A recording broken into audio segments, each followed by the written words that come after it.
true justice. Show mercy and compassion to one another. The Lord is righteous. He loves justice. Love tenderly those who are socially powerless. Uphold the cause of the oppressed. Maintain the right of the afflicted and destitute. Act justly, love mercy, and walk humbly. God's law is written on the heart of every human being. Treat people with protection and care. Hi, everyone. Mark Curran. Welcome to another episode of Cross Examination on WSFI Catholic Radio 88.5 FM. And our producer, Angela Tomlinson, CEO of the radio, is with us today. We have a great guest, and that is Charlie Johnston, somebody that I've known for a long time, but really never knew that well, but have always been impressed with him. And he's going to tell us about what he's doing. CORAC, you're going to learn a little bit about. You're going to learn a little about politics as it's intertwined in his life. He's been involved in it a long time. First thing I remember meeting him was when he was running Al Salvi's United States Senate campaign all the way back in 1992. Charlie, isn't that right? 96. 96. Thank you. So before we move any further into the show, why don't we begin in prayer? And Charlie, would you like to lead us? Sure. In the Father, Son, and the Holy Spirit. Amen. Lord, bless us, guide us. Let us give people more light than heat. Let us do your will. Let us love each other, but let us defend each other as well. And please help to make this radio show something that will help inspire people to new hope, new resolve, and new joy. Thank you for hearing my prayer. Amen. Amen. Father, Son, Holy Spirit. Thank you, Charlie. That was a beautiful prayer. So, Charlie, some of our listeners, don't know who Charlie Johnston is. Can you just give a little background? You're a Lake County guy. You grew up here. Who is Charlie Johnston? Where did he come from? Well, and I actually, I did live most of my life here. I live in Denver now. And I was involved in politics from the early days. I mean, gosh, back in the 70s was when I started. I started when I was 16, believe it or not, in running real campaigns, just strictly local then. And Charlie, how old are you now, if you don't mind? 68. 68. I'm an old guy. Young still. So you're talking about like 1973, around there would have been your first campaigns? Right, school board campaigns. And were you always a Republican? Yes, by the time I was 17, I had switched over. My dad was a Union Democrat. Back when being Democrat, the Democratic Party was different at one point. It is completely lunatic now. Yeah, my dad was a labor lawyer, and we were, Democrats, a Democrat household. And I think, back in those 70s, everybody that was a Catholic was pretty much, all the faithful Catholics were pretty much Democrats back then. It was, like you said, that Catholics came from places like Ireland and other countries Poland, where they came over to America and they weren't exactly embraced. And so, as you said, they fell into union jobs and what have you. And the Democrat Party was the party that was fighting for the little guy. And as a result, that was our party, right? Mm-hmm. So I want to get to CORAC and what you're doing with that. But tell me, you have an interesting faith journey as well. You were not raised Catholic, right? You Nope. grew up in Round Lake. And what happened? My family, the roots are in the South. I moved north when I was 3.5 years old for work. I didn't really move for work, but my dad did, and all. In fact, my great-grandfather was a snake-handling fundamentalist preacher. Okay. Nobody on either side of my family had ever been Catholic, but it was the summer of 1990.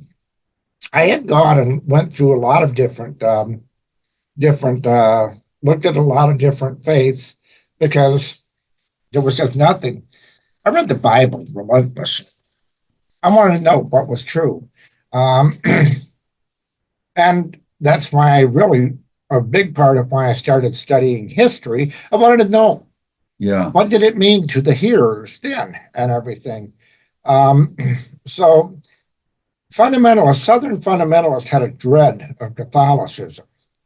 Now my parents weren't that way so much. We had a lot of Catholic friends up here and everything. But in 1990, I was reading a lot of Reformation era literature, Erasmus, some of the stuff I was familiar with, Martin Luther and all that, but different things. Oddly enough, it was not Reformation era. I also read the Confessions of St. Augustine.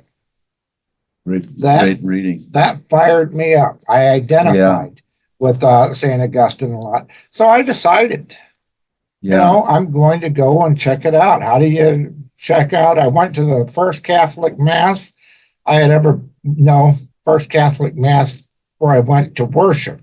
I had played the trumpet when I was young, and I was in much demand in the Archdiocese of Chicago for that. So did you have one particular experience where you decided that the Catholic Church is actually the true church and I need to be a member of it? Gosh, probably the first real tickle came when I was 16, almost 17, when my paternal grandfather died. He was a Methodist. And with the small group, with the Holiness Church, Pentecostal church, that my mom was part of, they believed that only holiness folks go to heaven. But they had a little escape clause. If someone they loved died, then they converted in their last breath, which seemed quite a jip to me. My paternal grandfather was one of the finest men I've ever known. He was gentle and he was brutally strong, but gentle. In a crisis, he would soothe people. And I overheard Mom, who was a good woman, but I overheard her say that he converted in his last breath, and I just went gonzo. Yeah. I mean, outside, I didn't show it there. I went outside, I got a stick and beat the snot out of a tree. Yeah. And I just You didn't think that was fair that he was going to go to heaven because he hadn't really lived a good life? Or no. What? Not that? He didn't need to. I knew a bunch of holiness people that were drunks and that were carrying on and that were utterly hypocrites. He was one of the finest men I knew. Okay. If he couldn't go to heaven on his merits, then it was all a fixed game and we couldn't do anything about it anyway. And I decided at that moment that if I'm going to hell anyway, I'm going to do it for what I do believe instead of pretending to believe what I don't. That's why. And so I went to the library. I started studying the origin of all religions. To my astonishment, I found that the only church that has a legitimate historical claim to being founded by Christ himself is the Catholic Church. Yeah. Now there's, the Orthodox Church too. Yeah. The Orthodox, they split off. The only one that has kept faith with everything is the Catholic Church. But even the Catholic Church recognizes the fact that the Orthodox has a lineage that goes back to Jesus and has been uninterrupted. They split off, yes, but the reasons for the split are debatable. So let me just ask you this. So you came into the church in 1990.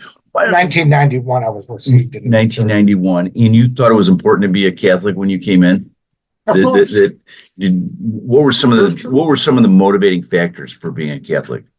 Well, when I was going church hopping for a while, I'd go to a church, I'd go to a denomination and sit there until I knew what they were pushing, knew what they were emphasizing well enough to ask questions. I mean, because the truth is, and there are a lot of good Protestants. Yeah. And that, but the truth is, they do not know the Bible nearly as well as people think they do. Right. They know maybe 30 snippets of scripture. Right. And they have some doctrinal emphasis, and they completely ignore other parts of it. My mind told me that either it all holds or none of it holds. Right. So I'd find out where the sticking point was, and I'd ask the pastor. And in a few cases, we became good friends. In most cases, the pastor would tell me when I gave him a tough question like that, he would tell me, "Hey, I'm the pastor. You're just a layman." I'd say, "Okay, great. I know that this ain't the place where I want to be."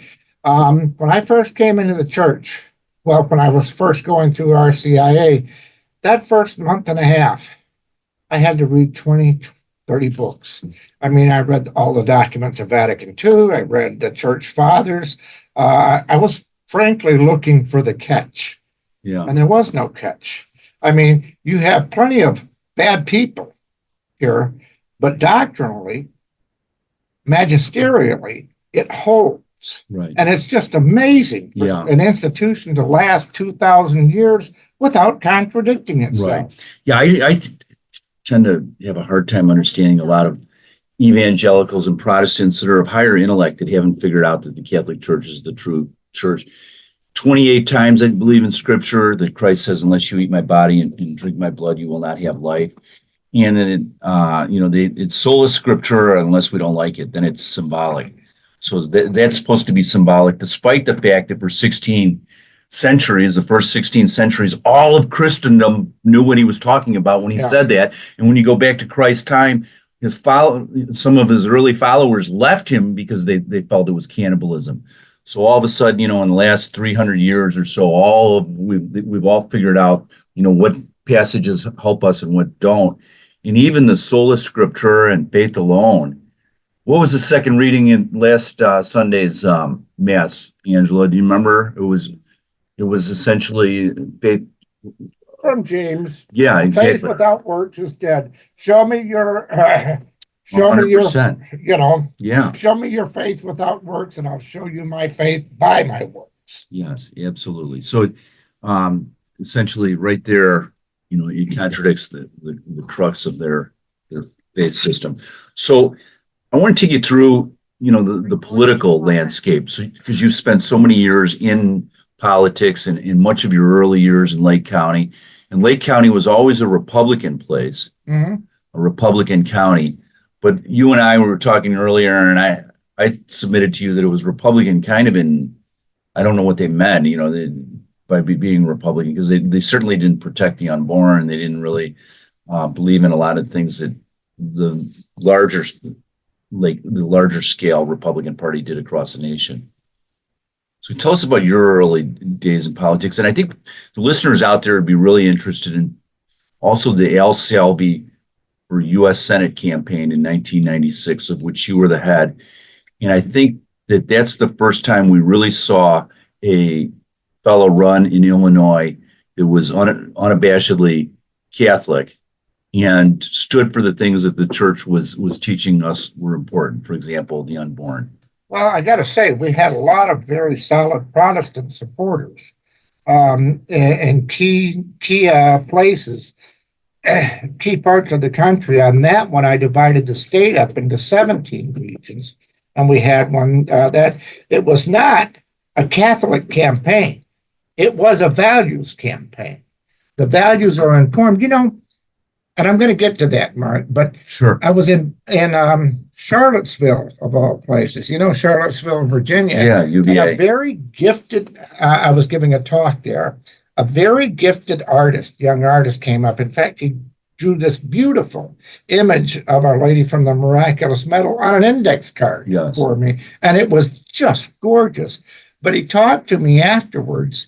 He had been a big part of the arts community in Baltimore before. And he said he just had to leave because there was so much immorality in the arts community. And we talked extensively. He said, I'm a true believer. He said, and as we talked privately, he said, but I don't want to just do religious art. And I said, well, you do beautiful religious art. Yeah. I said, but that you shouldn't. I said, what we really need is secular art that assumes Christ. Right. Said you go back to the 40s and 50s, every movie made assumes Christ. That's what we need. We don't need as many of these cheesy, defensive movies that we've got on it. We need stuff that assumes Christ, and that's I like what that. it was. I like your saying there. Essentially, I think that's where we've kind of missed the boat sometimes in music and all types of popular culture.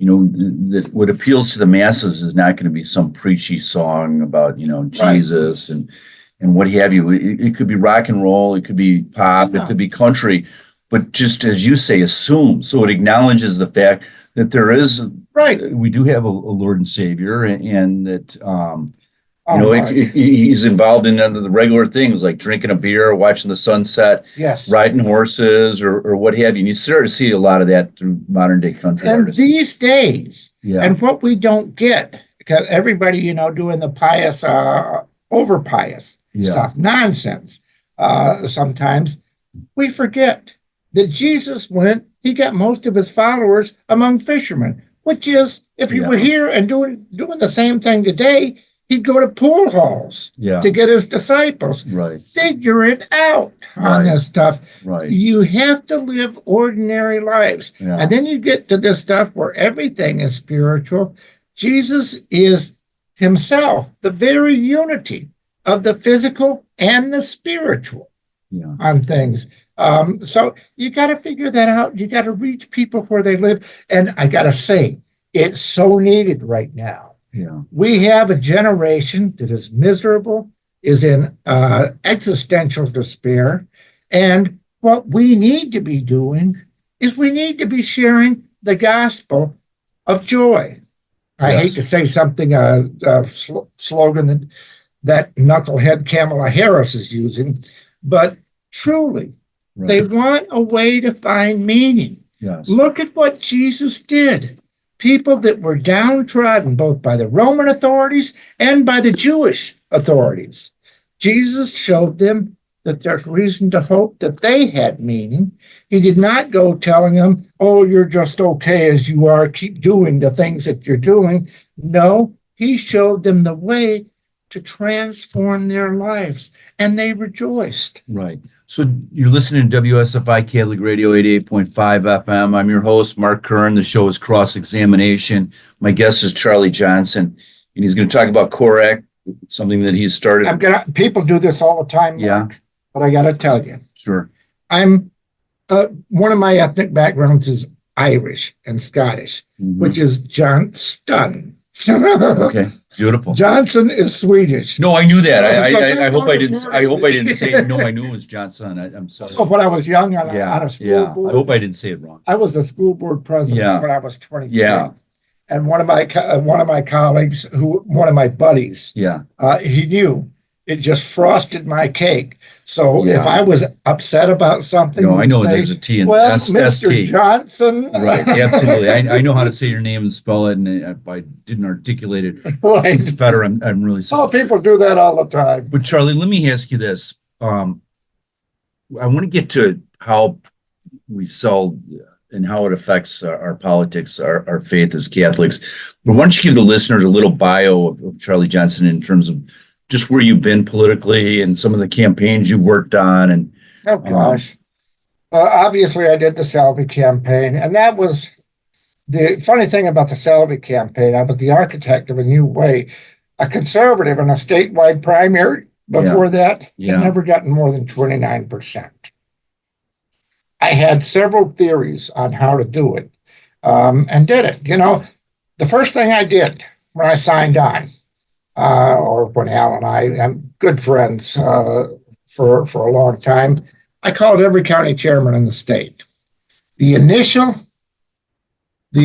tally was for our opponent, Bob Custer, who was a lieutenant governor, 101. For us, was one. What was the one county? Lake County. Okay. In Lake County, he didn't carry Lake County. I don't know. You remember that, but he actually wound up losing Lake County. And I think that's because Lake County in the general. Yeah. Lake County's always been a very pro. In the primary. He certainly did. Yeah. So Al Salvi is an interesting one. We were talking earlier, and Charlie ran the campaigns of Mickey Babcock, who was a longtime sheriff before me. Yeah, we were close, and we did a lot of things. I didn't run his campaign. Okay. So yeah. So I think that we were cronies. Got it. So Al Salve's campaign was very interesting, and in part, like you said, so there was a guy named Steve Bear that ran against Jim Edgar, and he was probably the first, guy that really ran on a conservative. Jack Roser, right. Too. Yeah, Steve right. Bear was the one who got 29%. Yeah. And the thing was, I remember going through that. I did several things different. Number one, I didn't care who you were. If you were a county chairman, if we were going to be in the area, I called you and let you know and invited you to my stuff. I'd go represent Al at a bunch of things, and the diplomatic outreach. When they were insulting him or me, I would play dumb on it. I was determined that I'm going to be friendly to you, and I'm going to ask your advice. Many times I asked advice that I had no intention of taking, but I did the protocols and everything. Yeah. My theory was that, and I may insult some people. My theory was that a lot of those county chairmen, a lot of the mid-level things, they were perfectly willing to do something conservative. They weren't willing to go on the suicide missions that conservatives always asked for. And that proved true. By the time we got to the primary election day, we had about 45 county chairmen with us. And frankly, immediately after we won that primary, Bob Winchester, the major domo in Southern Illinois, had 40 county chairmen together, said, Charlie, I'd like to get to, and he had been part of the opposition, but he understood what was going on. Said, I'd like you to get down. I got 40 county chairmen. Let's get all down. And we did. And they were right with it. That was the other thing. Don't beat people down. Right. So, Charlie, I just want to give the listeners out there a little bit of historical background, because they probably think that the Republican Party was always pro-life. Well, the reality is it wasn't. It became the pro-life party in the Ronald Reagan campaign. Ronald Reagan was the first one to speak really politically on the issue. Ronald Reagan embraced the pro-lifers. The loud pro-lifers were not the Catholics at that time. It was Jerry Falwell and Pat Robertson and the evangelicals. And Reagan gave them a home. They all became, cheerleaders for Ronald Reagan. And Ronald Reagan, basically was the first politician nationally to take that issue on. Illinois lagged far behind. And in Illinois, we did not have a pro-life nominee for governor until Jim Ryan was the nominee in 2002. So almost 30 years after Roe v. Wade, we'd only had pro-abort Republican nominees for governor in Illinois. That's Jim Thompson, that's Jim Edgar, that's George Ryan. It's right down the line. So they were all pro-aborts. It was a big pro-abort party. So historically, the Republican Party in Illinois was not a pro-life party, not by any stretch. Now, my question to you, Charlie, is that you mentioned that you run in Opus Dei circles, and I had a longtime spiritual Opus Dei director, Father C. John McCloskey. You probably know Father CJ. So Father CJ was my spiritual director for a long time. And I remember when I was running for office and I talked to him about issues like abortion and saying, well, why do you believe that? And he was kind of drilling me down. I said, well, I'm Catholic. He goes, no, wrong answer. The world hates the Catholic Church. Don't tell them you believe anything because you're Catholic. That's not acceptable. That's not going to build any bridges. And I said, well, why do we believe what we do? He said, natural law. Jefferson believed in natural law. He wrote that in the Declaration of Independence. And every one of the founders believed in natural law. Aquinas, Aristotle, Plato, natural law theorists, everybody believed in natural law. And natural law is essentially saying that, men and women that come together, different anatomy, from there a child is produced. That child is independent of the mother. Everybody believed that forever.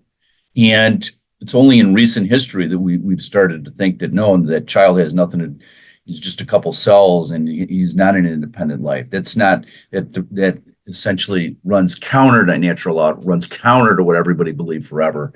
And that was CJ's position. Start hammering down. Natural law is the obvious things. It's what's self-evident, right? Yeah. So it's more precise than that. But the thing is, on the pro-life movement, the life issue is my primary the thing that primarily drives me to do the activism that I've always done. But in all the campaigns I've run, well, it's my primary driver. It has never been the issue I lead with. It'll be a secondary issue. I mean, you look at what people need. Abraham Lincoln. Do you know who his most bitter enemies were? Well, the book, The Rivals. What's it called? Team of Rivals. Team of Rivals. What's George their name? Stearns Goodwood. Well, it was the radical Republicans in Congress because he wasn't pure enough on the slavery issue. But Abraham Lincoln did something that none of them could do, because Lincoln said that in this country you can accomplish nothing until you have built popular support, a critical level of popular support. So you've got to build that. Abraham Lincoln, while he was supposedly in the eyes of the ones that weren't so interested in freeing the slaves as they were interested in proving how pure they were, he did something they could never do. He freed the slaves. And the Emancipation Proclamation, you know who were the biggest critics of that?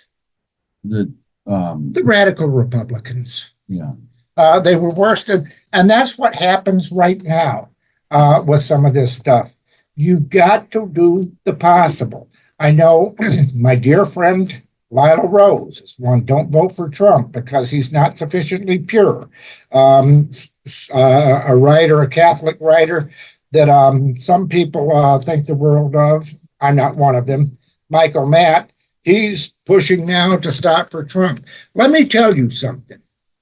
If you think that you're going to show how pure you are by turning against Trump and electing the most radical baby killer in the history of the United States, you're going to have a tougher time explaining that to God than you think you are. Yeah, I'm with you. I don't understand what this is all about. When he's, like you said, he's not pure enough. Is Lila Rose, is she actually taking that position? I know she has. She's put out a lot of negative things. She has. Trump. Yeah, that's terrible. I'll tell you who is working hard to change the narrative. And one of the things I've said, Mark, I work pretty heavily with a lot of the national pro-life leadership. After Roe versus Wade was overturned, they sat on their hands. Their job, if you're an activist group, is to change the narrative. You're supposed to build the support. What a politician can do, he can do a little of that, but then he can come in after you cleared the field. You know what I'm saying? What many of them are in a snit over is that Trump didn't do their job for him. Last year, at one point, I mean, some of them thought they were so clever. They were going to be strategists, that we're going to strike at the right time. I think it was in November. It may have been in late October. On a call, I was like, for crying out loud, when is the right time? We've lost Kansas. We've lost Ohio. Is the right time going to be after we've lost the entire country? First of all, much of the stuff that the left and the pro-abortions do are just palpable lies. Right. We have to show the proof of that. Now, you saw recently, I'm very close with David Daleiden. He's one of my he's one of my closest friends. We talk 2 or 3 times a week. For the listeners out there, you all know David Daleiden's the guy that went into the Planned Parenthood clinic out in California undercover and videotaped some really frightening things were happening in interviews. And wound up being indicted, they tried to send him to prison, take away all his assets and everything else. And he's paid the price. So, Charlie, when we look at all of this, and I agree with you, and I think you're just so wise. Abortion's an issue where we are pro-life because it's truth. Yeah. But, the reality is that we have to win the hearts and minds, and we're not going to accomplish all that much by just legislating against abortion. As long as there's demand, right? Just like with drugs, there's always going to be abortions. There's always going to be drugs, and we need to not get so crazy about if we just legislate it to death, somehow babies aren't going to be killed. That's not. And then, as you say, with the Lila Rose and the others out there, that there are other issues. And I'm going to submit to you there's an issue even more important than abortion in terms of legislatively, and that is religious freedom. Uh-huh. Because we're moving in a direction where you can have a job or you can be a faithful practicing Catholic, but you can't have both. Uh-huh. And I mean, if that's taken away from us, where do we go? And that's the direction that they're moving in. And that's the direction where legislatively they can really, really, really hurt us. Well, legislatively, here's the thing. Legislatively, they can't really hurt us. They will. They can only hurt us because they've abandoned the Constitution. The left treats the Constitution like a piece of paper.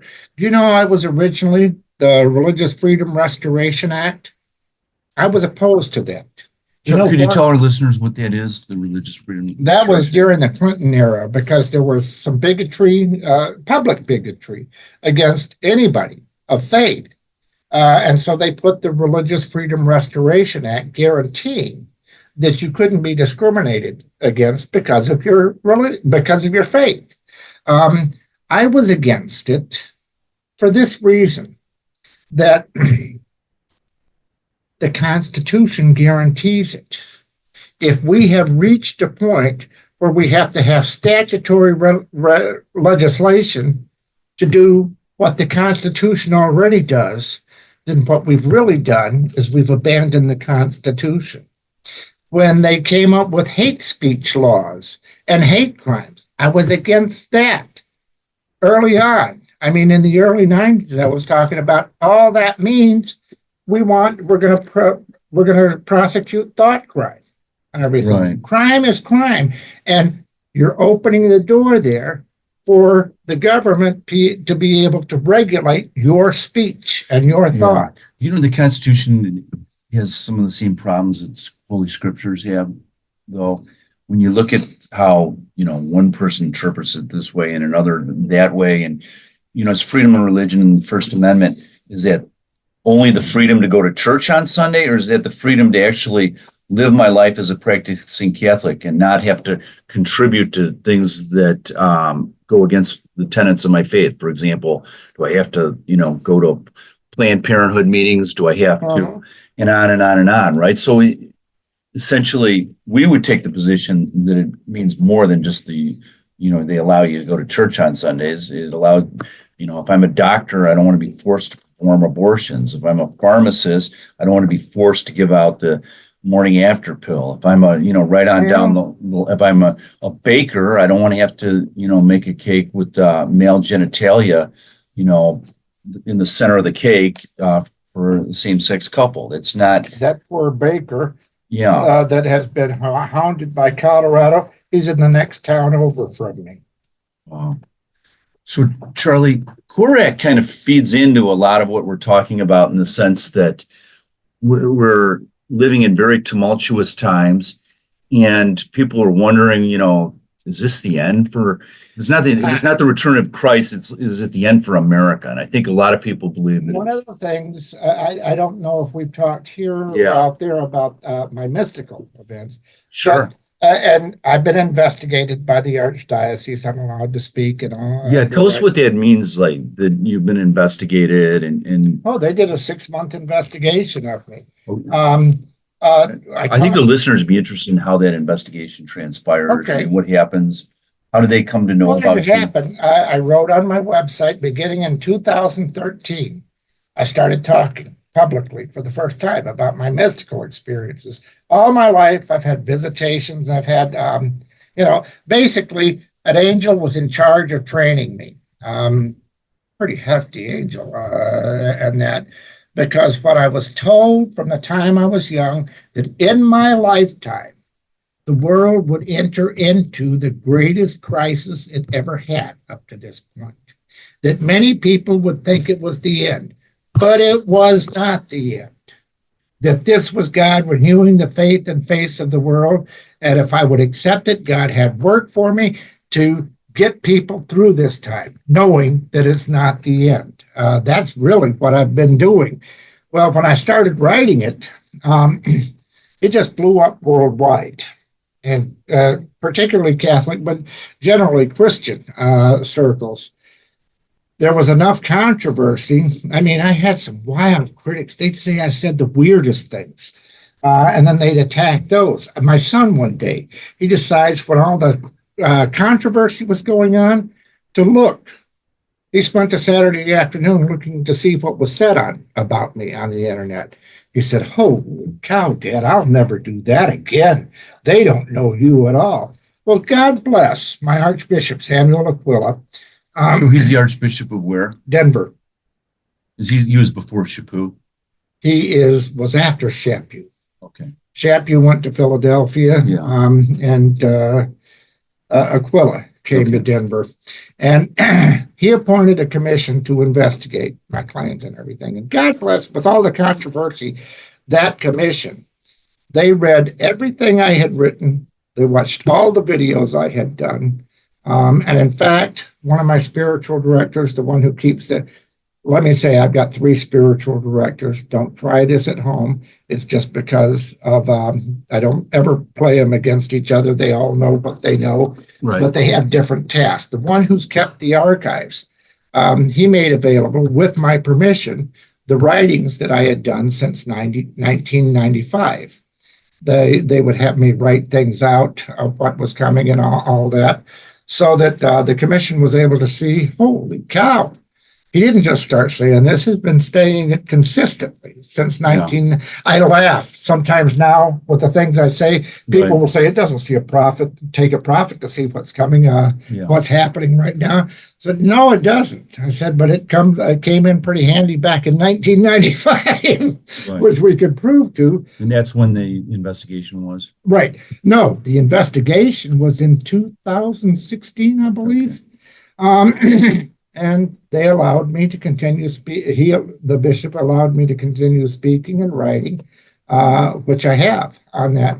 And that's a very flattering thing. People in the church don't know. Even some priests don't know. The church does not, very rarely, it does not approve something that's ongoing. It either condemns it or allows it to continue. And it may investigate 1 in 150 that make such claims. And of those, I mean, maybe 1 in 20 is allowed to continue. So it was pretty flattering, but it was a nervous thing. Parallels on another level what's happening with Medjugorje, right? I mean, that's essentially an ongoing investigation.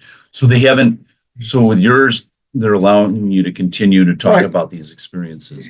You want to share any of those with the listeners out there? I'll just put the key things. One of the things I've always said when my priest would ask me to describe what the storm, I always called it the storm, that greatest crisis, would look like. I always called it a global civil war fought on cultural lines. And I have to laugh because, with a little satisfaction, as recently as 6 years ago, my insane critics, like, what does that even mean? Nobody asked me what that means anymore. And I had talked about societal collapse. Everybody would get in their minds visions of something out of the War of the Worlds. And I don't say that none of that stuff will happen. But what I insisted on at the heart of collapse would be the collapse of people's confidence in all the institutions we have relied upon up until this point. For example, during the COVID nonsense, the deadly COVID nonsense, you lost a lot of faith in the medical profession. I know I wrote publicly on December 23rd of 2020 that the COVID shots were destined to be the greatest medical disaster in history. I'm rather proud of that. It's just a situation where they're forfeiting. They politicized everything, and so nobody has confidence in it anymore. Right. Decisions are not made for the public good. Decisions are not made for scientific reasons. They're made for ideological reasons, and that saps confidence. Charlie, I have a couple of questions along those lines. Sure. And as you know, I ran for U.S. Senate, and I ran against Dick Durbin. And I beat him in 88 out of 102 counties. And he's from Springfield area. That's where he votes. That's where he's called his residence. I beat him there. I beat him in his county. And I beat him in almost all those counties when you get north of south of I-80. And to bring up COVID, as you did, I could tell you that, my campaign, which was, it was the 2020 election, the heart of COVID. And I could tell you that everything was open when you got down to central and southern Illinois. And whatever the governor was saying, they were just ignoring him. And they were keeping their bars open and they were keeping their restaurants. And they had to worry a little bit about the state, but the local sheriffs were protecting them and the local health departments were not care less. And they kind of laughed at our governor and they laughed at Springfield. And, then they were, the Springfield has tried to go after more restrictive gun laws and everything else. And my takeaway from having toured the state as much as I had, and I spent a lot of time in all of the counties in Illinois as a longtime assistant attorney general. And I can tell you something, there's two different worlds, two different types of people. One that, the liberals that live up here where we do, they are so far different than the people that live in those 88 counties that vote for me. And if the government thinks that they're going to go into those 88 counties and they're going to tell them that they have to turn over their guns, or they're going to have to do this and they have to do that they feel violates the tenets of their freedom, there's going to be war. I don't want there to be war. I'm just telling you, to me, it just seems like it's an obvious that these people are not hardwired to go silently in the night. They're going to fight. And so that's what we're heading towards. And one other thing that Father C. John McCloskey, and I quote him all the time, he was such a wonderful mentor to me. He said probably 25 years ago that America is past the tipping point. There's no normalcy that's going to save it. There's no, legislative victories that here or there that is going to save America. America is in desperate need of a miracle. That's the only thing that can save America. So I'd like to hear your thoughts on both what you have seen through Revelation and how you envision this happening. What's going to happen? What's going to go down? Well, I don't go through that so much anymore because at this point, anybody who's a shrewd analyst can see. I mean, I wrote, is one of the reasons I formed CORAC. I wrote 4 or 5 years ago that there's only about 3 ways this can come about. The left, I personally think the left has become possessed and willingly possessed because they do things that are destructive. It's just self-will, run amok, forget the consequences of it. Either the left has to back down from its authoritarian dictates. That's one way it could happen. The right, or all normal people, have to submit to tyranny and slavery, or you'll have civil war or revolution. And I've been working for what is the most peaceful solution, which would be secession, at least for a time. Let the red states do their thing, let the blue states run into it. What are you doing in Illinois where land-wise most of it's red? That's the same thing in every other state too. Every state that has every state that has a big city. Right.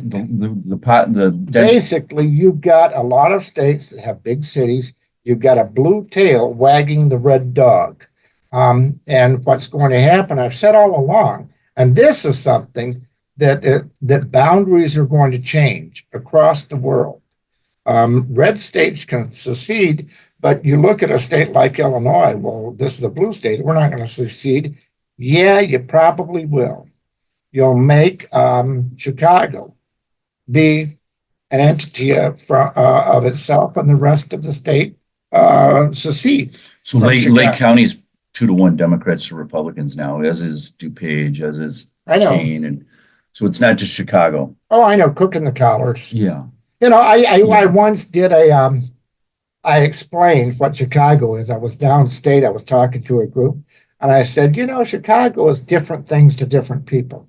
I said, up in Cook and the Collars, in Cook County, Chicago is actually Chicago. You get into the Collars, Chicago and Cook County suburban Cook County are Chicago.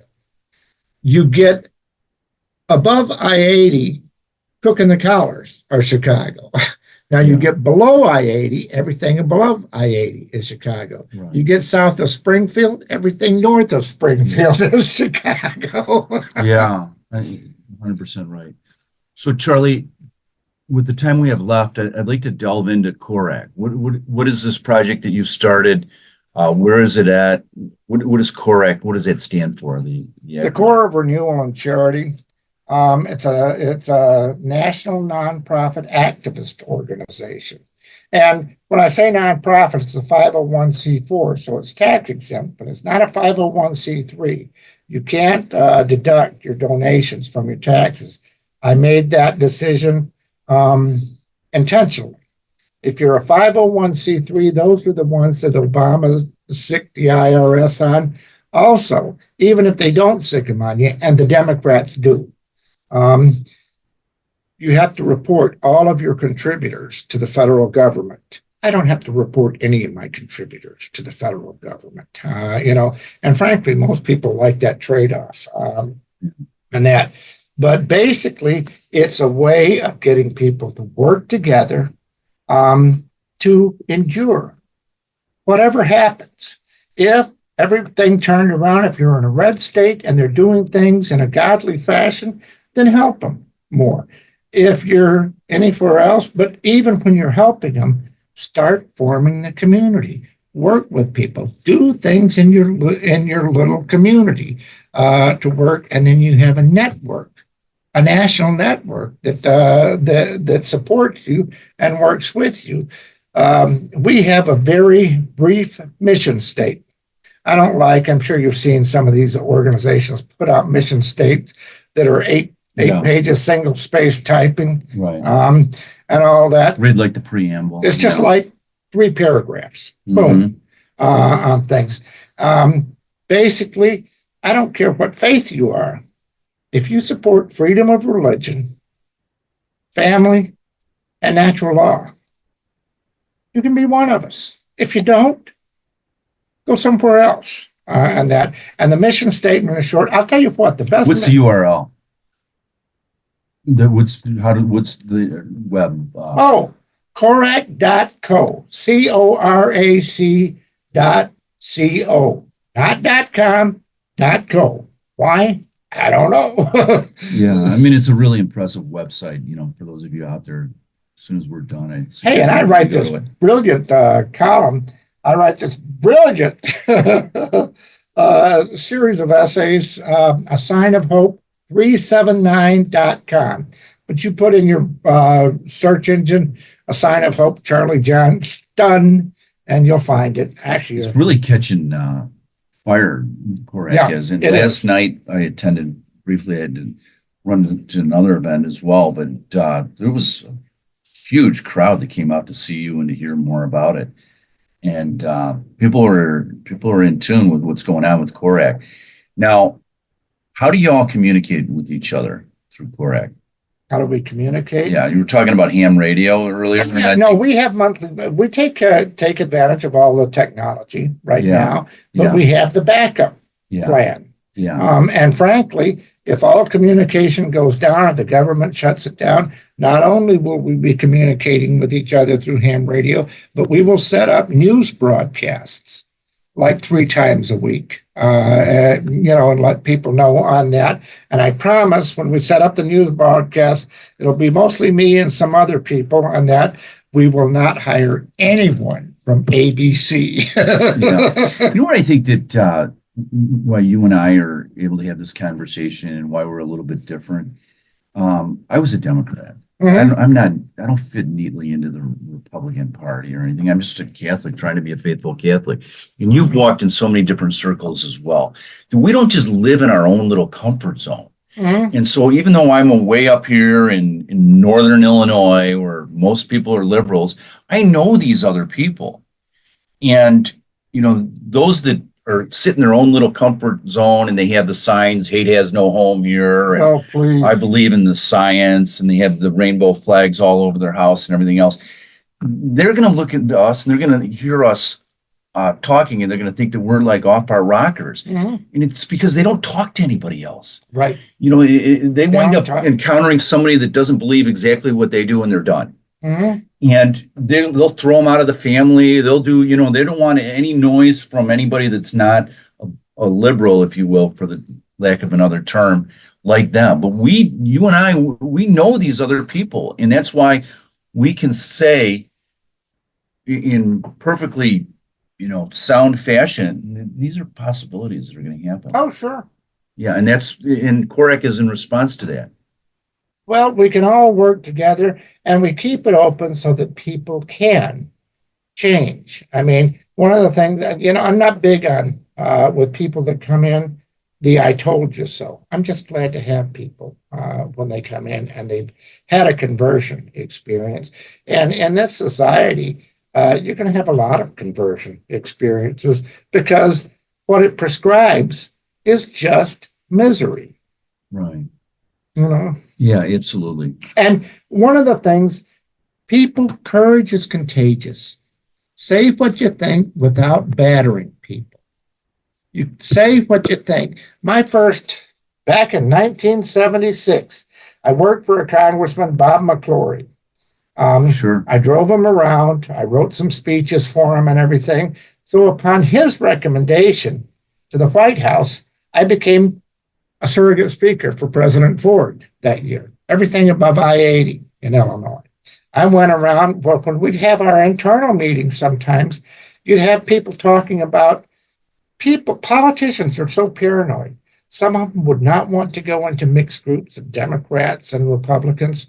Others, there's all sorts of spies out there.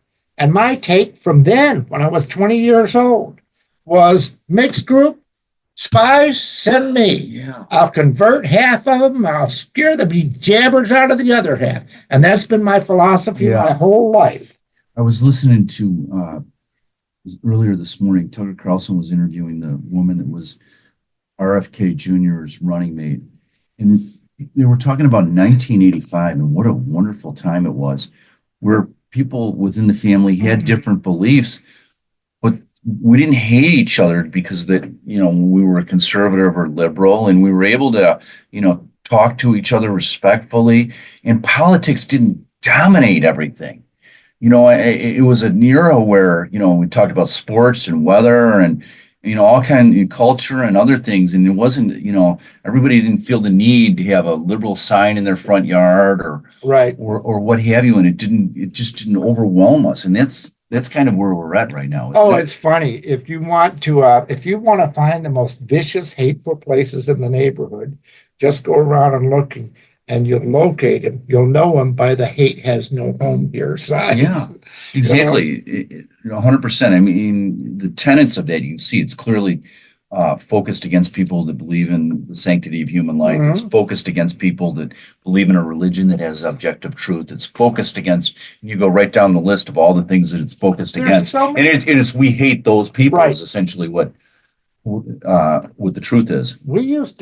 I used to work a lot with Democrats on specific projects where we could come together. You can't do that anymore. I was talking with one operative a couple of years ago. She was running a congressional campaign, and she called me to ask me for advice. And I've known her for like 35 years. We started waxing nostalgic on all the Democrats we worked with on different specific policies. And I finally asked her, and it dawned on me, I said, "Do you ever work with any Democrats anymore?" She says, "Oh, no. They've become far too vicious. He has no home here. Right. They're too nasty." She said, "And Charlie, even if they were nice, you can't trust them not to be trying to set you up." What has happened to the Democratic Party? It's been possessed. That's what I'm convinced of. Yeah. And all that. You look at a Robert Kennedy, you look at a Tulsi Gabbard, you look at an Elon Musk. Yeah. These people have Integrity. not suddenly become Republicans. Right. What they've done is they're making common cause with Republicans to get us back. They have integrity. You know? Absolutely. So you've been listening to Cross-Examination with Mark Curran and my guest today, Charlie Johnston, Johnston, Johnston, and you say Johnston is the way. Right. Yeah. Like, there's a Johnston, Tennessee, right? That's Yes, there's a Johnston City, Illinois, downstate. Yeah, absolutely. You probably went to it. You did a statewide Right. campaign. What county is it in? Oh gosh, it's just as you come up from Kentucky. Oh, so probably Cairo down there, and A little bit north of it. Okay. It's south, I think, of Williamson County. Okay, Williamson County. Yeah, Mhm. we know that very well. But anyways, folks, you've been listening. Charlie, I want you to leave the listeners just with some final thoughts on CORAC and how they can help you, how they can help the mission, and how they can become more involved in what you're doing. Well, come in, sign up at CORAC.co. There's no charge for signing up. I mean, we don't charge for anything. We are a donations-based group, and so we'll do that. Now, I know many of you have signed up with something and you get 2 or 3 emails a day trying to beg you for money. You get an appeal every couple of months on that. And if you donate, that's wonderful. I thank you. If you can't, no big deal. What I'm really interested in is your time and talent. God will provide and that. So sign up. Look at it first. There's no charge. Your regional coordinator will contact you. And we'll work on what your interests are and deploy you. One of the things I like to find out what people love to do, what really gets them, because I have found, you don't treat people like gods. I have found that when you assign people to do what they love doing, they do it better than if you assign them to what they hate doing. Yeah. But getting back to one of the things, building a society based on love. After I first registered to vote, my father and I have the same name.